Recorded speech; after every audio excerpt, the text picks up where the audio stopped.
Hi family, எப்படி இருக்கீங்க? நல்லா இருக்கீங்களா? நான் உங்கள் ராஜலிக்ஸி பேசுகிறேன். இந்த வீடியோவில் நீங்கள் பார்க்க போகிறது TNPSC group 1 mains test batch மட்டுங்க. சரிங்களா? மொத்தம் 30 பேருக்கு மட்டும்தான் இருந்தது. ஸோ ஃபீஸ் வந்து பார்த்திங்கன்னா 3000 ரூபா. இந்த பேட்ச் அன்றைக்கி ஸ்டார்ட் ஆகுது பார்த்திங்கன்னா வர புதன்கிழமை. ஸோ அதனால் மிஸ் பண்ணாமல் ஜாயின் பண்ணிக்கோங்க. ஓகேங்களா? இதில் வந்து பார்த்திங்கன்னா உங்களுக்கு கிட்டத்தட்ட ஒரு 100 டெஸ்ட்டு கவர் ஆகும். ஓகேவா? அதாவது உங்கள் நார்மல் டெஸ்ட்டு கவர் ஆகும், ஃபுல் டெஸ்ட்டும் கவர் ஆகும். சரிங்களா? சரி, மிஸ் பண்ணாதீங்க, ஜாயின் பண்ணிக்கோங்க. ஸோ டிஎன்பிஎஸ்சி குரூப் 1 மெயின்ஸில் நம்ம நடத்தின இவ்வளோ கொஷின்ஸ் வந்துருக்குன்னு உங்களுக்கே தெரியும். நான் என்ன சொல்கிறேன்னா, நான் நடத்துகிற கொஷின்ஸ் இவ்வளோ வருதுன்னா நீங்கள் கரெக்டாக அதை படிச்சிங்கன்னா கண்டிப்பாக கிளியர் பண்ணலாம். சரிங்களா? ஸோ அதனால் என்னை நம்பி ஜாயின் பண்ணுங்கள். நான் கொடுக்குற கண்டென்ட் மட்டும் படிங்க, எந்த டிஸ்டர்பன்ஸ் ஆகாதீங்க. ஆல்ரெடி படித்து முடிச்சிருக்கேன், நான் வந்து டெஸ்ட் பேட்ச் மட்டும் போதும் அப்படின்றவங்களும் இந்த பேட்ச் ரொம்ப ரொம்ப யூஸ்ஃபுல்லாக இருக்கும். இல்லை எனக்கு வந்து ஒரு ப்ராப்பர் கைடன்ஸ், வீடியோ கிளாஸஸ் வேணும், எல்லாமே வேணும், எனக்கு இன்னுமே ரொம்ப டெப்த்தான கைடன்ஸ் வேணும், ப்ரிலிம்ஸ் அண்ட் மெயின்ஸ்க்கு வேணும் ஆசைப்பட்டிங்கன்னா அது வந்து ஃபீஸ் வந்து 5999 ரூபா ஜாயின் பண்ணிக்கலாம் நீங்கள். அதுவும் சரிங்களா? இல்லை எனக்கு குரூப் 2 ப்ரிலிம்ஸ் அண்ட் மெயின்ஸ் வேணும் அப்படின்னு கேட்டிங்கன்னா குரூப் 2 மெயின்ஸ்க்கு இதேமாரி ஒரு பேட்ச் இருக்குது, 30 பேர் ஜாயின் பண்ணிக்கலாம். அதுக்கும் 3000 ஃபீஸு. அதேமாரி குரூப் 2 ப்ரிலிம்ஸ் அண்ட் மெயின்ஸாக வேணும் அப்படின்னாக்கா 5999 ரூபா. சரிங்களா? இல்லை குரூப் 4 தான் எனக்கு வேணும், இது ரெண்டும் வேணாம் அப்படின்னு நீங்கள் கேட்டிங்கன்னா குரூப் 4க்கு 1999 ரூபாங்க ஃபீஸு. சரிங்களா? இதெல்லாம் உங்களுக்காக தான். ஸோ அதனால் ஜாயின் பண்ணிக்கோங்க, டைம் வேஸ்ட் பண்ணாதீங்க.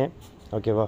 9600819370 வாட்ஸ்அப்பில் மெசேஜ் பண்ணுங்கள், நான் ஷெடியூல் அனுப்புகிறேன். நீங்கள் பார்த்துட்டு அதுக்கப்புறம் உங்களுக்கு மெத்தட்லாம் பிடிச்சாலும் நீங்கள் ஜாயின் பண்ணிக்கலாம். சரிங்களா?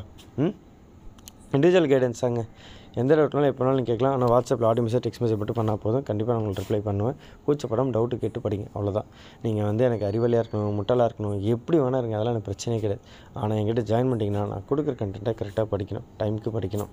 உங்களுக்கு வந்து 1 மணி நேரம் இருக்கா, 10 மணி நேரம் இருக்கான்றதெல்லாம் மேட்ரு கிடையாது. அந்த 1 மணி நேரமாக இருந்தாலும் 1 மணி நேரத்தை முழுசாக படிக்கிறோமா. நீங்கள் ஒர்க்கிங் பர்சனாக இருங்க, கையில் குழந்தை இருக்கலாம், இதெல்லாம் எந்த பிரச்சனையும் கிடையாது. ஆனால் நம்ம கொடுக்குற கண்டென்ட்டை கரெக்டாக படிக்கணும். ஓகேங்களா? அந்த ஒரு செல்ஃப் டிசிப்ளினோடு இருந்தால் போதும், வேறு ஒன்றுமே இல்லை. நீங்கள் படம் பாருங்கள், வெப் சீரிஸ் பாருங்கள், ஃபேமிலியோட டைம் ஸ்பெண்ட் பண்ணுங்கள், ஃபங்க்ஷன் போய்ட்டு வாங்க, எனக்கு இதெல்லாம் எதுவுமே இல்லை. நீங்கள் உங்கள் டைம் நல்லா ஸ்பெண்ட் பண்ணிட்டு ஆனால் படிக்கிற நேரத்தில் படிச்சிருங்க. அந்த குறிப்பிட்ட ஹவர்ஸ் படிக்கணும், அவ்வளோதான். இது வந்து யாரும் வந்து நமக்கு வந்து புதுசாக சொல்லி தரப்படுறதில்ல. என்ன தேவையோ அது மட்டும் தான் நான் கொடுக்க போகிறேன், அதை நீங்கள் படிங்க. ஓகேவா? மெயின்ஸுக்கெலாம் வந்து பார்த்திங்கன்னா மந்த்லி கொஷின்ஸை நம்ம 20 கொஷின்ஸாக கொடுப்போம். சில முக்கியமான கரண்ட் அஃபேர்ஸ்லாம் எக்ஸாம் மட்டும் தான் கொடுப்போம். ஸோ இப்போ இருக்கிறது சில கரண்ட் அஃபேர்ஸ்லாம் இந்த எக்ஸாம்குள்ளே சில இதெல்லாம் ஆட் பண்ணி வச்சுருக்கேன், அதெல்லாம் நீங்கள் படிச்சுட்டா போதும். பேசிக்ஸ் இனிஷியலாக முடிங்க, அதுக்கப்புறம் கரண்ட் அஃபேர்ஸ் தொடலாம். ஓகேங்களா? ஸோ எக்ஸாம்ஸ் கண்டிப்பாக அவங்க சொன்ன நோட்டிஃபிகேஷனில் வரதான் போகுது. ஸோ அதனால் ரெடியாக இருங்க, டைம் வேஸ்ட் பண்ணாதீங்க. டைம் வேஸ்ட் பண்ணாதீங்க ரொம்ப இன்சிஸ்ட் பண்ணுறேன்னா நிறைய பேர் டைம் விட்டுகிட்டே இருக்கீங்க. ஓகேங்களா? ஸோ இப்போ குரூப் 2 எழுதி நாட் ரிச்சுன்னா தயவு செஞ்சு அடுத்த எக்ஸாம் படிங்க, அடுத்த குரூப் 2 படிங்க, இல்லையா குரூப் 1 டார்கெட் பண்ணுங்கள். ஓகேவா? ஸோ குரூப் 1ல் உங்களுக்கு ஆல்ரெடி ரிசல்ட் தெரியும்னா தயவு செஞ்சு பாஸ் ஆகிங்கன்னா ஓகே, அடுத்த ஸ்டெப் எடுங்க, என்ட்ரி ப்ராக்டிஸ் பண்ணுங்கள். இல்லையா டப்புனு அடுத்த எக்ஸாம் படிக்க ஆரம்பிச்சிருங்க, மனசை விடாமல். புரியுதுங்களா? ஓகேவா? ஸோ ஜாயின் பண்ணிக்கோங்க, லேட் பண்ணாதீங்க. டவுட்ஸ் இருந்துச்சுன்னா வாட்ஸ்அப்பில் மெசேஜ் பண்ணுங்கள், நான் டீட்டெயில்ஸ் அனுப்புகிறேன், பார்த்துட்டு அதுக்கு அந்த மாதிரி பண்ணிக்கலாம். ஓகேவா? பை ஃபேமிலிக்கு ஆல் தி பெஸ்ட்.